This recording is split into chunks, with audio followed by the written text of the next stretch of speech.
Hey everybody. Today I wanted to tell you about exponential functions. Um, and this is chapter 6, section 1.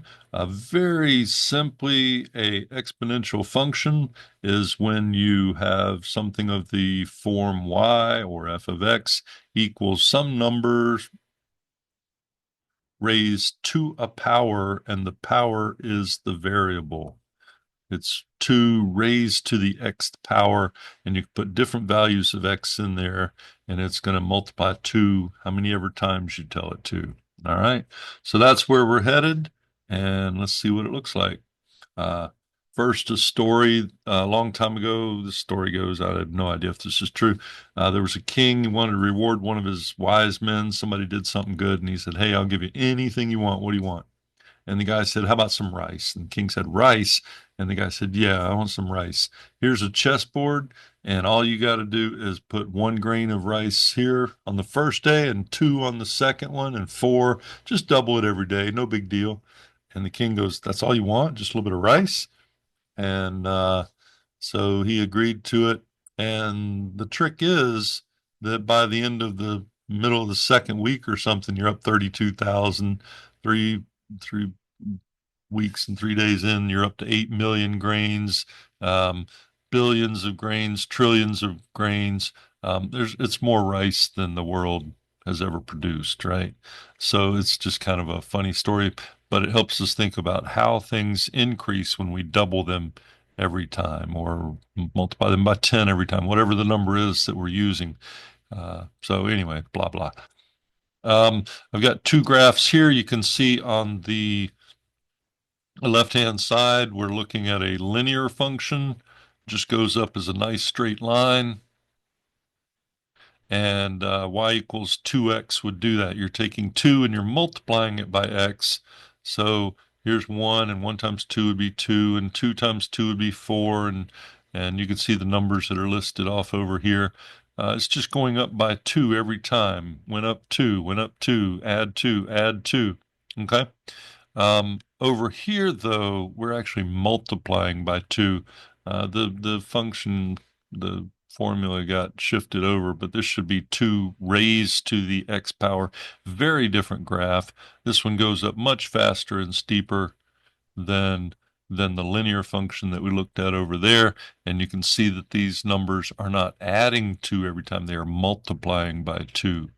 And so if I take on the first day, I'd have 2 to the first, which would be 2, 2 to the second, or 2 squared would be 4, 2 cubed would be 8, 2 to the fourth power, 16, 32, 64. And, we're already more than 5 times bigger than the other one over here. It gets big fast. So when you hear people talk about exponential growth, that's what they're talking about. Well, it should be what they're talking about. Most people don't know what they're talking about when they say exponential growth, but that's another problem, not for today. Here's that function one more time. I don't know this is strictly necessary, but you can see how here's 2. We want to put the x value in as the exponent, so 2 to the 0, anything to the 0th power is defined to be 1. 2 to the first, putting 1 up there for x. 2 to the first power would just be 2. 2 squared, you got the idea, right? 4. 2 cubed would be 8. And 2 to the fourth would be, multiply that by 2, you get 16. 2, here's 2 to the fifth, which would be 2 times 2 times 2 times 2 times 2, which would be 32. It just goes up really big. I don't have enough graph over here to do this, but you can see that 0, 1 would be right there. And x is 1, I get a 2. When x is 2, I get y equals 4. And 5. Did I do that right? Yeah.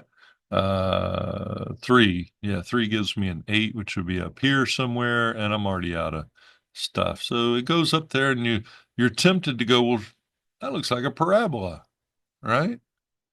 The trick is when you come down here with these negative numbers, if I put x equals -1 into this, then I'd have 2 to the -1, and you remember that a negative exponent inverts the thing, keeps the same power. So that would be 1 over 2 to the first, or 1/2. And so over here, I've got a point right there. Okay. That's different than a parabola. 2 to the negative 2 power would be 1 over 2 squared, or 1/4, 0.25, if you like the decimal more, about there. Here's 2 to the negative 3. Use the negative part up to invert that thing. 2 cubed, that would be 1 over 8. And you can see this is going down. Yes, that is asymptotically approaching the x-axis where y equals 0. So not a parabola at all. And, but we've got ourselves a graph of an exponential function. Here, we're using 2 as the base, as the number that we are multiplying by itself. This is referred to as the base. Here's your exponent, which in this case is the variable. And that's what makes an exponential. Of course, we got the answer, or whatever you want to call this number over here. Probably a name for it. I don't know. But there you have that. Okay. For any real number x, an exponential function is a function with this form right here. The only thing they've really done differently is they did add a constant in there. You could multiply that by a constant, and whereas you might get this graph right here that we just saw, where y equals some number b, the base, to the x. If I were to slip a 2 in front of that, then it would go up twice as fast. I'd still have 0, 1. Well, I guess I would get a, let's let A be equal to 2. So then I'd have 2 times b to the x. That's what I'm graphing. And if I put a 0 in there, b to the x would be 1, and I'd have to multiply that by 2. So actually it would take it up, but it's going to go up twice as fast as the other one, something like that. If I let if I let A be, I don't know, 1/2, then it's going to go up half as fast. And I would have something like y equals 1/2 b to the x. And whatever x value I put in there, again, if I put a 0, then b to the 0 is going to be 1. But then I'm scaling that down. I'm taking half of that. So I'd be down here, and it's going to go up much slower, half as fast as the blue curve right there. Okay. One more possibility that's worth mentioning. I could let A be a negative number. We'll just go with, I don't know, -1 here or something. Okay. So if I do that, then I'd have y equals -1 b to the x, like that. And I put different values of x in there. I get my graph, but that negative is going to invert it. It'll look just like the blue line, but inverted, flipped over upside down, something like that. Okay, so that's a possibility too with that number out in front. A is a non-zero real number. That's called the initial value. That's going to be important in a minute. B is any positive real number such that B is not equal to 1. If I just put 1 in there for B, that would be kind of dumb, wouldn't it? I have 1 to the x power. And how many ever times you multiply 1 by itself, you still get 1. So that would be a pretty boring function, wouldn't it?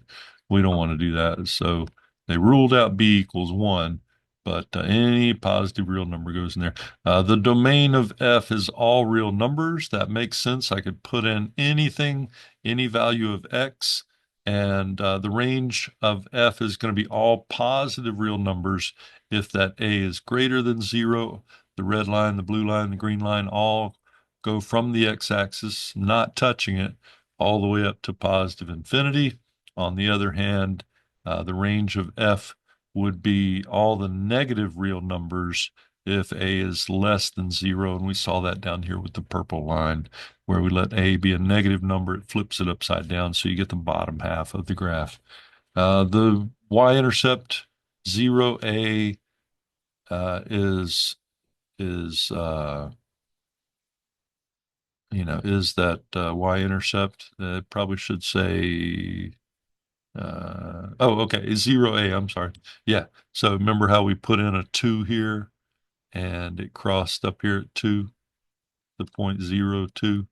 So that's what they're saying. That A, whatever you put in there for A, is going to determine the y-intercept. Okay, and the horizontal asymptote is y equals 0. Whether A is positive or negative, it's still approaching that as you go to the left. Uh, Here is the kind of problem that we like to do with these problems. Anything that is growing and growing and growing, where the population of something is multiplying by a number every so often.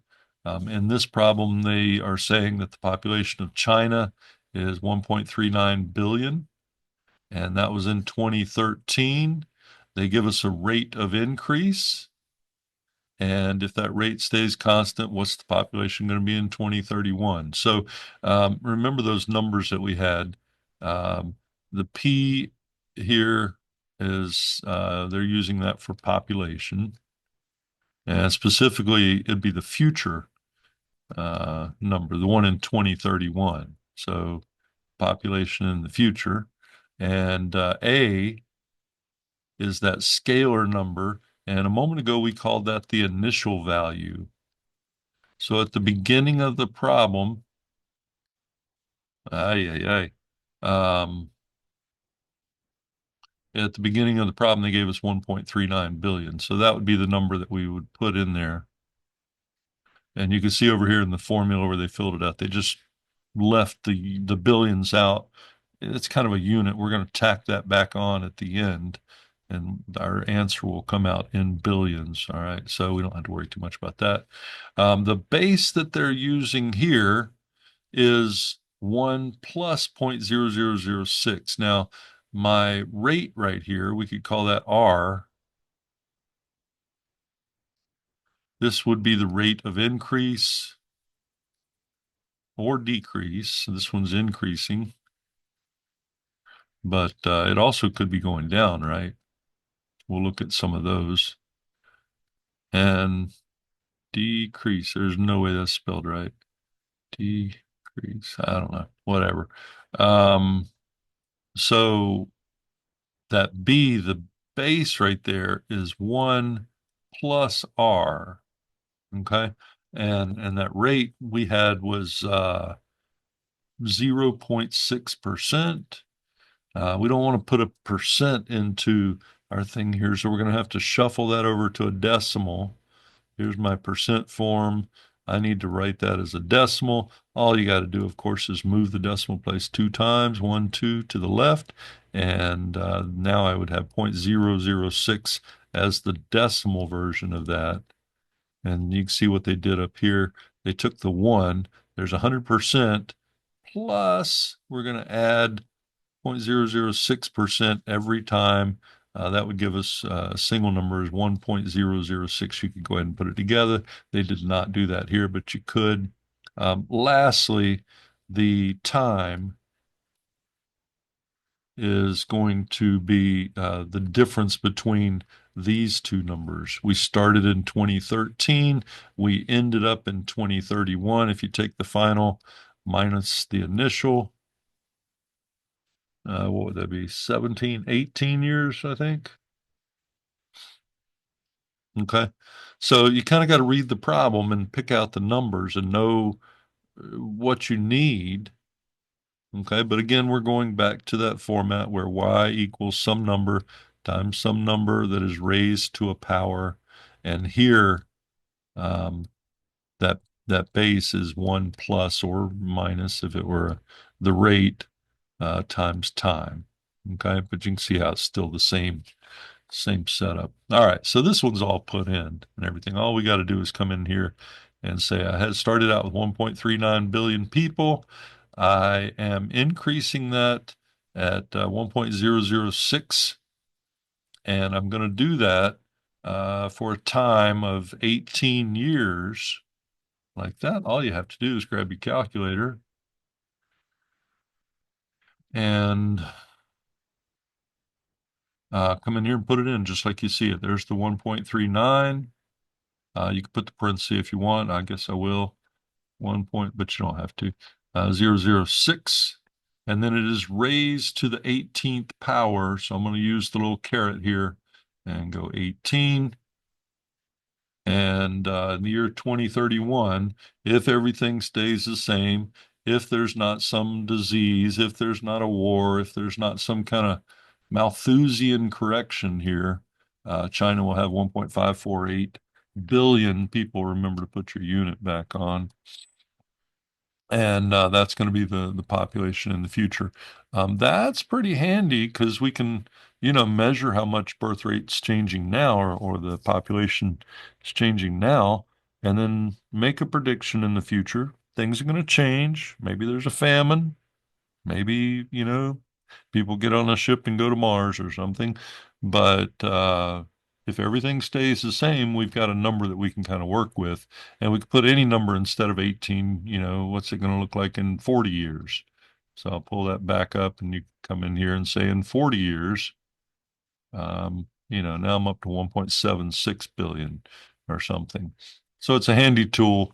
It is a model. It's not perfect. Things are going to change, but it gives us an idea of what we're talking about. Here is another one. Deer population. We had 80 in 2006, and 6 years later, we have 180. Okay.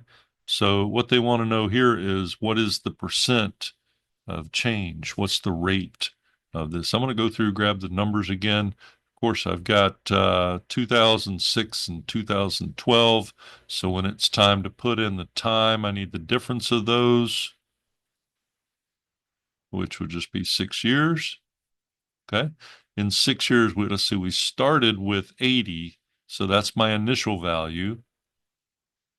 And the final value, the population, was 180. Like that. That's a pretty big increase. It more than doubled in 6 years. Um, we'd like to know the rate of that. So I'm starting with my basic exponential function, y equals a b to the x.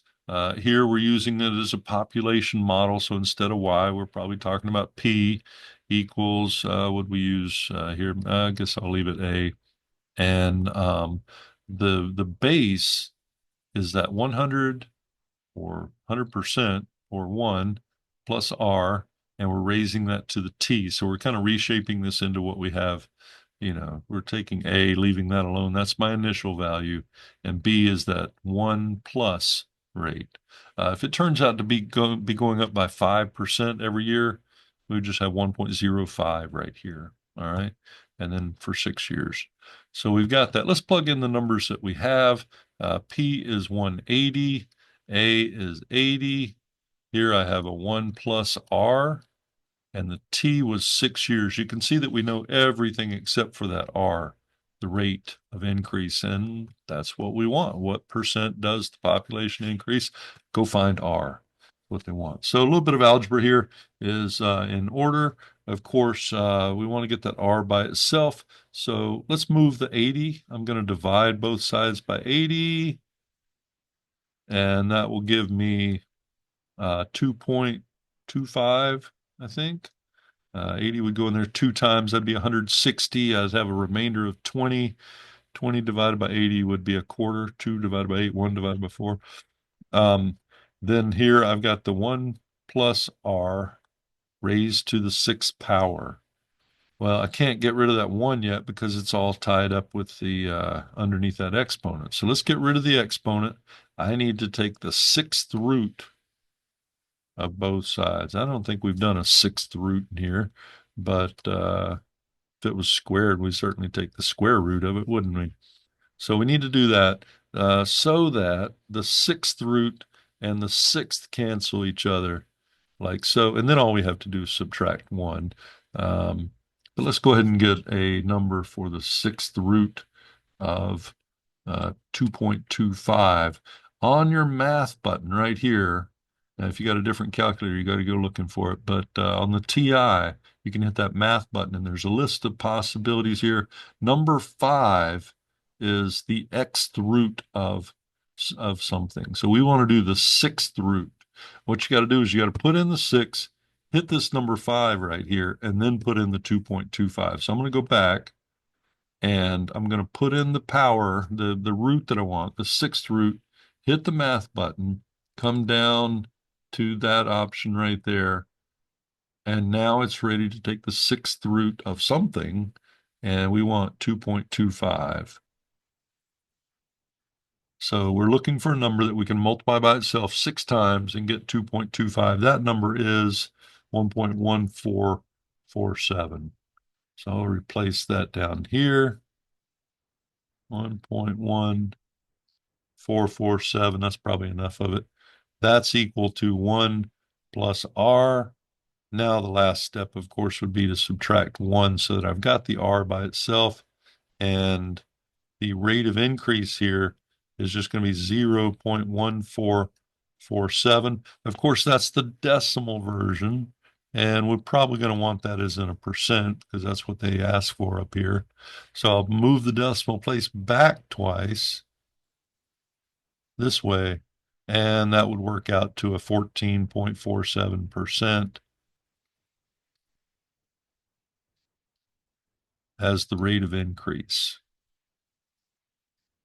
Cool. All right. Here's another one. Nancy has 20,000 books. I kind of made this problem up after my Aunt Nancy, who was an English professor at VMI and humanities English. And she had way too many books. I don't know if she had 20,000, but she had a lot of books. And then she moved to this little cabin in the middle of nowhere when she retired because she liked Henry David Thoreau and Walden and all that.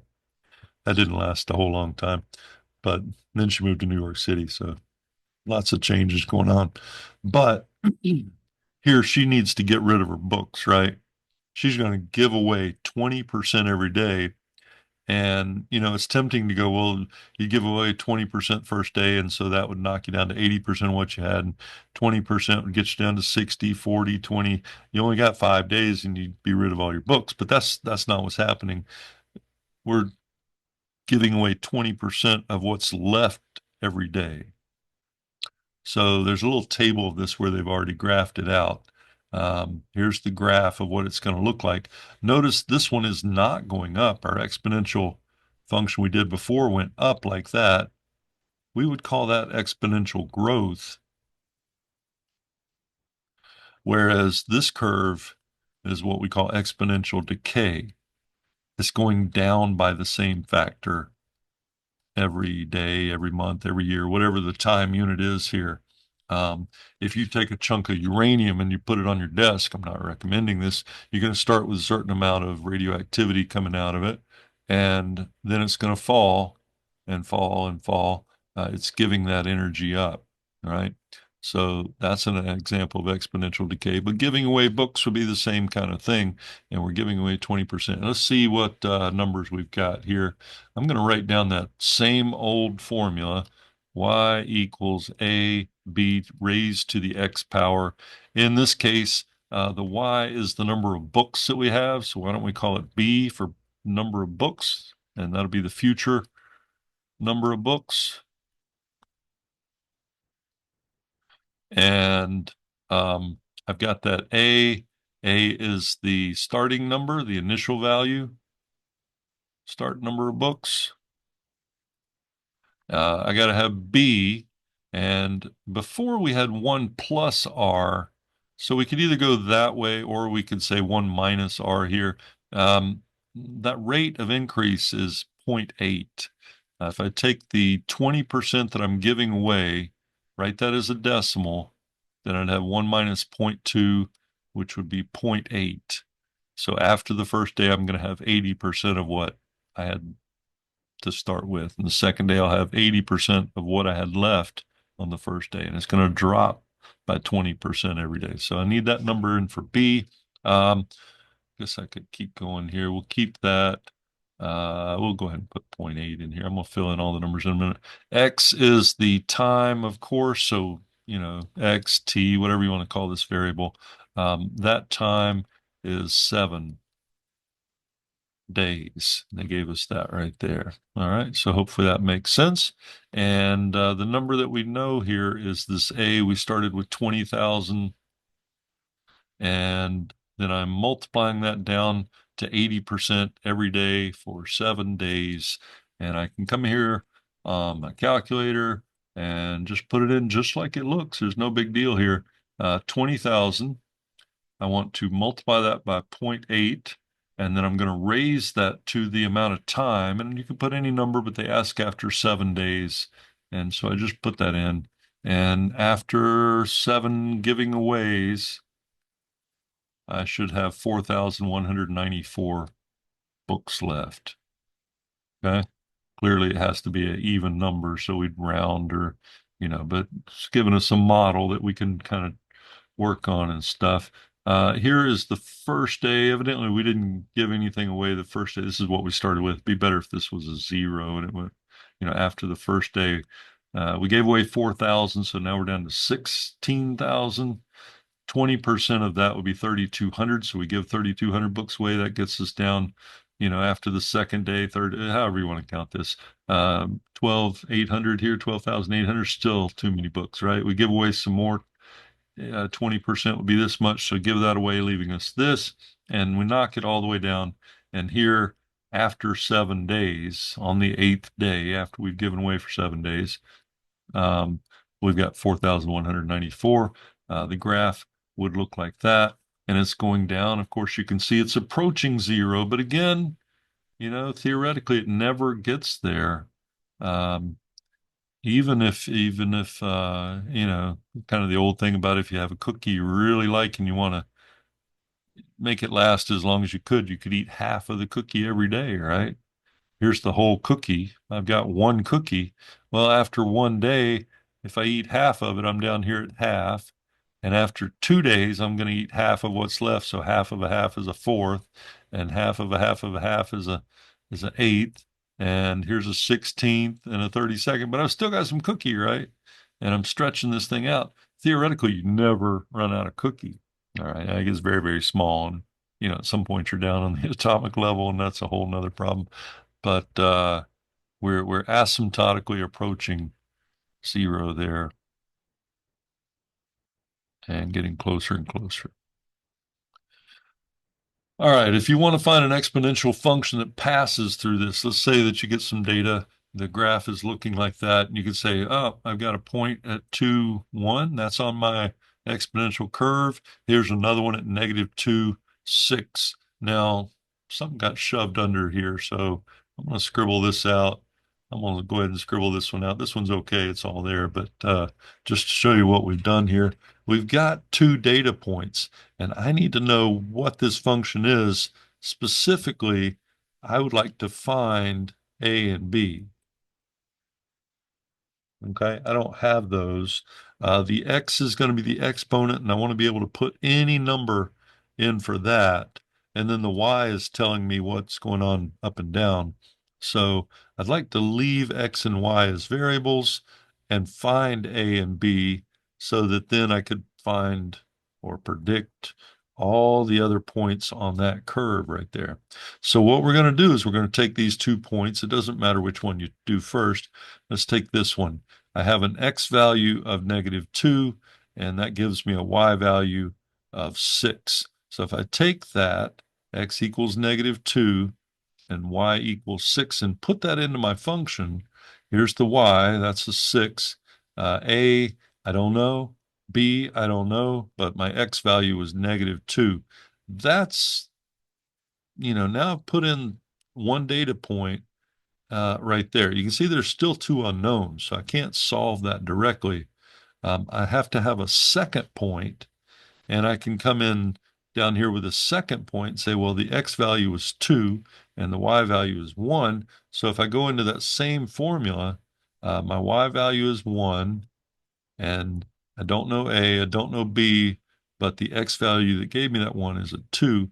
So now I've got these 2 equations, and with a little bit of algebra, we should be able to solve that simultaneously. We should be able to work out what A and B are. So I'm going to do that right now. Several ways you could do this. And we're going to talk more about simultaneous equations later. But the overall strategy on this is to solve one equation for one variable. It doesn't matter which one. Doesn't matter which equation, doesn't matter which variable. Just pick one equation, solve it for one variable, and then we're going to substitute that into the other. That should give us one answer. Once we've got one answer, it's real easy to get the other one. So let me show you what I mean by that. Let's say over here with the blue stuff, again, it doesn't matter which one you pick, but I'm going to solve this guy for A. Okay. Now, sometimes it's easier one way or another way, something. But if I'm trying to get this A by itself, then what I can do is move that over to the other side. Before I did anything, I'd probably use that negative exponent up and write it as B squared on the bottom. Next, the negative exponent pushes it down, and then I've got a B squared on the bottom like that. So I haven't really done any algebra yet, just use that negative exponent. I could come in here and multiply both sides by B squared. That's going to cancel the B squared here and put it up over there. Now I know that A, don't know what the number is, but I know that it's equal to 6B squared. Okay. And what I want to do is to grab that and bring it over to the other equation. This is the second part of it. Everywhere that I see A, I want to drop in 6B squared instead. So this is going to give me 1 equals A. A is 6B squared times this B squared that was already in my formula. If you want some parentheses around that, say that's A, and here's what was, up there, that's fine. But I'm going to get 1 equals 6B to the fourth. I want that B all by itself, so I could divide by 6. That'll cancel this guy. What am I left with? I have 1/6 equals B to the fourth, and I don't want B to the fourth, so I need to take the fourth root of that thing on both sides, and the fourth root and the power of 4 are going to cancel each other, and I'll have my value of B.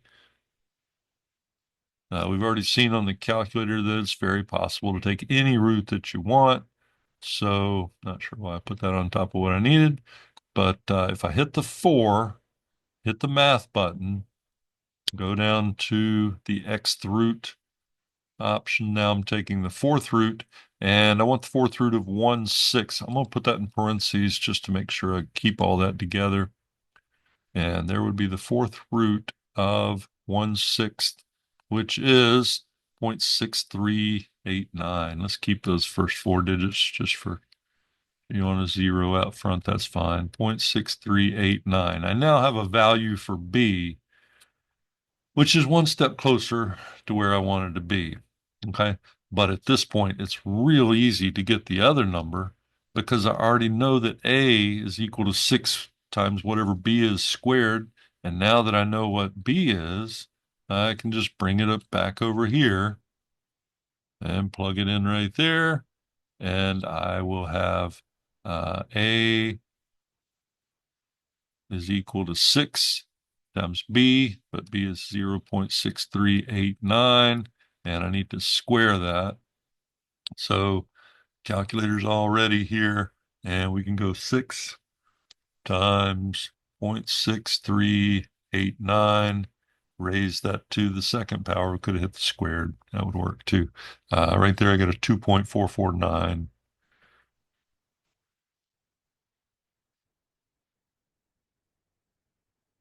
Okay. And now I've got my A and my B. As soon as I have those, I want to put them back up here in my general function so that I have a specific thing. So uh, now we want to predict Y. I know that the A is 2.449. I know that the B is 0.6389, and I'm raising that to the xth power. This will predict every point on that graph, uh, any positive number, any negative number, whatever you want. You can see that the base here is less than 1, so that is going to be a decay, like you see right there. Every time I increase X, I have 63% of what I had before. I started with 2.449. That is the y-intercept right there. It's going to be at 0, 2.449. So I started right there.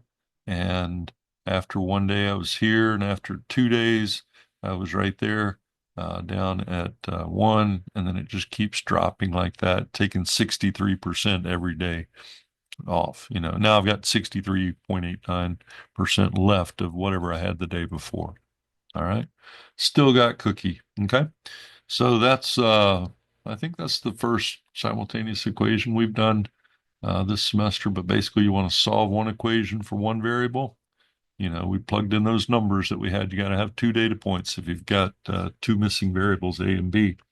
And then once you've got that, you sub it into the other. That'll give one answer. Again, doesn't matter which equation I start with and which one I solve for, whatever. But then I can plug back into the either one, really. I could have gone here and um, put the B here and solve for A there. That would have been plug the answer in, and get the other. Okay, fun. Um, so here they're just kind of working out kind of the steps of this thing. We just did this first, identified 2 points on the graph. We didn't have to do that before because they gave it to us. But if I were looking at this problem and they wanted me to do it, I would probably look for somewhere where it crosses. See right here where I can pretty well guess that the X and Y looks like the X value is 2 and the Y value is 12. I don't know why I put an X there.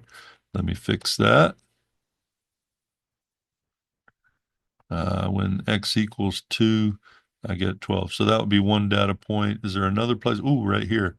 The y-intercept looks like it's 0, 3. Okay. So we did the first thing there. If one of the data points is the y-intercept, we've got that. 0a, then a is the initial value. We already have a equals 3, right? 0, 3 says that when you put x equals 0 in, this is what you get out. That's the y-intercept right there. So we've already got a. That makes life a whole lot easier. Using a, substitute the second point into the equation right here and solve for b. So I'm going to pick up f of x equals a. We already know a is 3. I've got b to the x. You can put the parentheses if you want. But if I put the other data point in there, where x was equal to 2 and y was equal to 12, then I'd have 12 equals 3 times b raised to the x power, where x was 2. X is 2, y is 12. Put those numbers in. Right here, I need to divide by 3, trying to get b by itself. So 12 divided by 3 is a 4. That gives me b squared. All I got to do now is take the square root of both sides, and square root and the square root to cancel each other, leaving me b equals square root of 4, which is 2. Okay, so now that I have a and I have b, I just put those into my formula right here. So I'd get f of x, you could call it y if you want, equals 3. The b was 2, and I'm raising that to the x power. That is the exponential function that has that curve right there. In real life, you could take data, you could measure, what I don't know what this is. As the temperature goes up, how hard does your air conditioner have to work, right? in order to keep it comfortable. Well, the hotter it gets, the harder it's got to work, right? And so you could measure that. How much time does it spend on? How much electricity does it use? Whatever. And you could make a graph for that, and you could work it out. Oh, it's going to be 75 degrees today, and see what comes of that. So exponentials are pretty handy. Right here, I've got an application from banking. Okay. If you take some money and you put it in the bank, they will pay you money to have that money, have your money in the bank, because then they go and invest it and make money on it, and you get a little bit of that. Um, so that's called compound interest. And in the problem that we're looking at here, you got $3,000, you stick it in the bank, they're paying 3% interest. It's compounded quarterly, so 4 times a year, every quarter, every 3 months, they're going to pay interest, and they want to know how much money you're going to have in 10 years. Okay, so it's another word problem. Got to pick out the numbers and stuff, but you can see how easy it is to underline those. It says right here that A is the account value. Let's go ahead and write the formula down here. I'm going to put future value. How much am I going to have after 10 years? Um, I've got the A equals P. P stands for the starting amount or the principal. We're putting in $3,000, so that's the number that we need there. Parenthesis 1 plus the rate over n raised to the nt. Now this n is the number of periods in 1 year, and we said that was 4. Rate is the APR expressed as a decimal, so 3%. We would move the decimal place twice, call that 0.03%. I'll put that right here.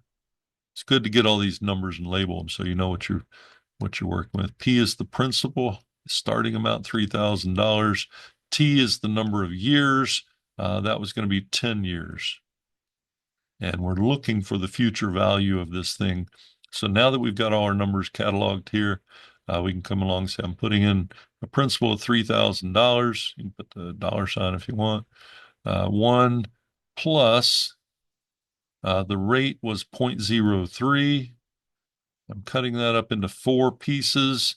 They're paying me 4 times for 10 years. So they're going to pay me interest 40 times. Now, the trick with compound interest is that they pay you interest the first time, and that goes into your account.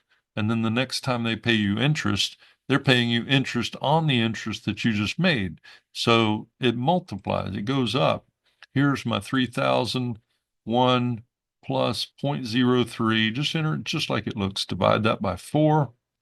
I need to raise it to the power of 4 times 10. Just put a 40 there. Okay. 40 times they're going to pay me interest. That goes in and increases it. My $3,000 just turned into $4,045 in 10 years. And you say, it's not that great. Well, it's only 3% interest. So the trick to doing this is to find higher interest bearing things. I'm not a finance guy. I'm not a money guy. There's a hole in my head where money's supposed to go. It's just not important to me. But, like you could go get a CD. I don't know what CDs are paying right now, but it's usually about twice what a bank account will pay. Interest rates have gone up lately. If you're into playing that game, CD is one option. They do lock up your money for 6 months or a year. There's a penalty if you take it out early, but you're saying, I want to make some money. I need some retirement. And even if you just don't buy a Starbucks every day, I mean, that's $5 a day. You think about putting in $5 a day. Um, After 1 year, the principal 5 times 365. Hopefully you don't drink that much sugar. But there's $1,800. You could go buy a moped or something. You could start a little savings account, a Christmas fund, a retirement fund, whatever. Um, these things add up. So every time you spend money, you just kind of think about, I could really do something with this. And then investing it with higher interest rate, you can really cook something up. Um, right here, how much should be invested now at 6% compounded monthly in order to have $50,000 in 10 years? Again, you just read the problem. You're looking for the numbers. I'm going to underline all those. There's four pieces of information that they gave me in this problem, and they're asking for another one right there. Okay. So there's really kind of five numbers built into that. I got to know what they are. I got to be able to, um, figure these things out. Clearly, 10 years is the time. 6% is the rate. This is compounded monthly. So every month, 12 times a year, they're going to come through. My rate, I do need to write that as a decimal, but just work out these numbers right here. $50,000. That's how much I want in the future. That's my future amount. That's what they're calling A here for the amount. And the question is saying, how much money should I drop in the bank today? What's the starting amount? What's the principal? And I don't know what that is, but you can see that we've got our five numbers worked out here. And all I have to do is take that formula, A equals P, 1 plus R over N, raised to the NT, drop in the numbers that I have. A was 50,000, like that. Principal, I don't know. Here's 1 plus the rate is 0.06, and I want to divide that by 12. And then here I have N is 12 times a year for 10 years. They're going to pay me interest 120 times. How much do I need now? And then just start simplifying this thing down with the object of getting P all by itself. I would do this stuff inside the parentheses first. And calculator's right here. So I've got 1 plus 0.06 divided by 12, and that's going to be a 1.005. So right here, I will have 50,000 equals P times 1.005. I'll go ahead and put the 12 times 10, 120 times they're going to pay me. Okay. This is just a number there, so it'd be really easy to get the value for that. On my calculator, all I got to do is hit the exponent key. It's going to take that last number, the answer right there. I want to raise that to the 120th power, and that's a 1.8. So now I've got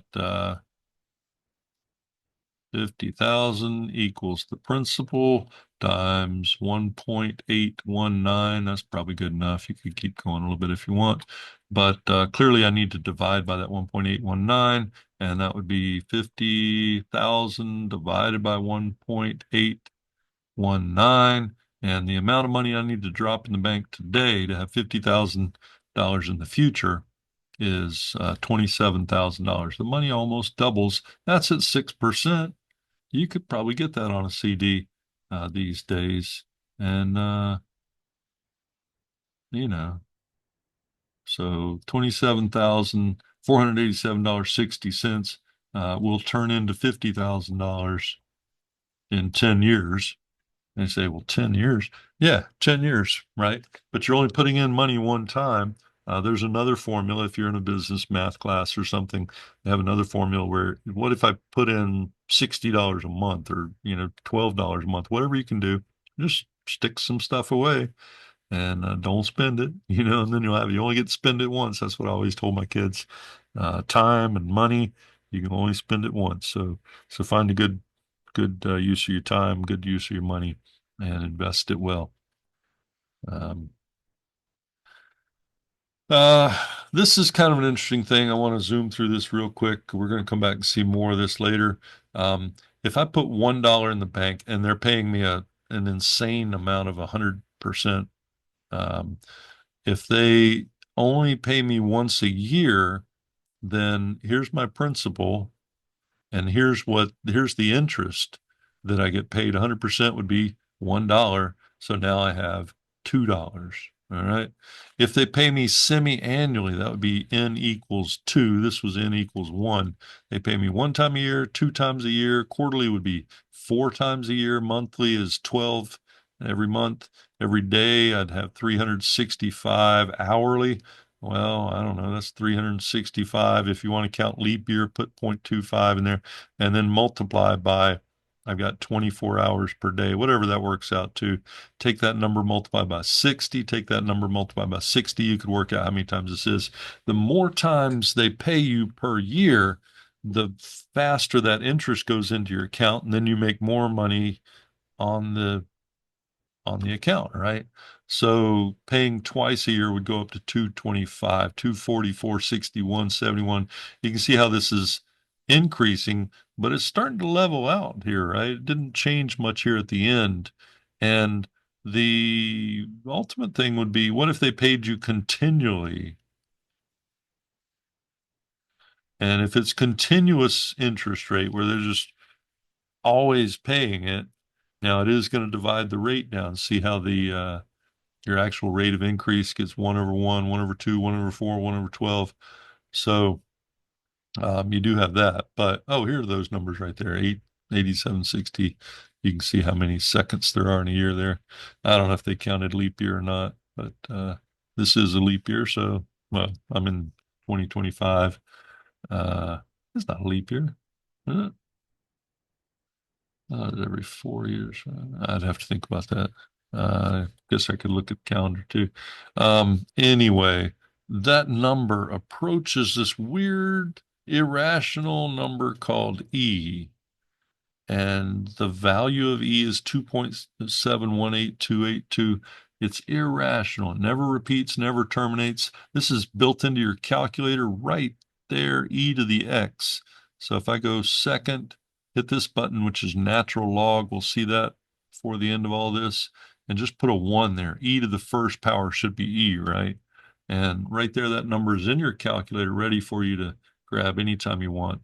This number pops up all over nature. Okay, any kind of natural process. Um, there's kind of a weird thing going with this number in nature. All right, but just kind of wanted to throw that out there. That could be the base that you use.